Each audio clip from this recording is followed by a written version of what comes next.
तो वो पत्र भेजते थे, उनका सरदार औरंगजेब को पत्र भेजता था कि हमने किला जीत लिया है। औरंगजेब खुश हो जाता था, 10 लाख ले लो, 10 लाख देता था। किला कहाँ कहाँ से टूटा है वो सब रिपेयरी करते थे। बाद में दारू गोला जो बोलते हैं, बॉम्ब वगैरह सब भरते थे, सब तलवार विवार नए करते थे और राशन पानी पूरा भर देते थे और एक नई सजाई दुल्हन की जैसे एक किले को रेडी करते थे पाप मुगलों की फौज।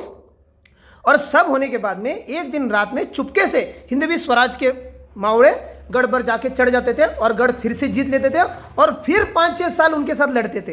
तो ऐसे कर करके हमारे हिंदवी स्वराज्य के मावड़ों ने हमारा धर्म बचाया।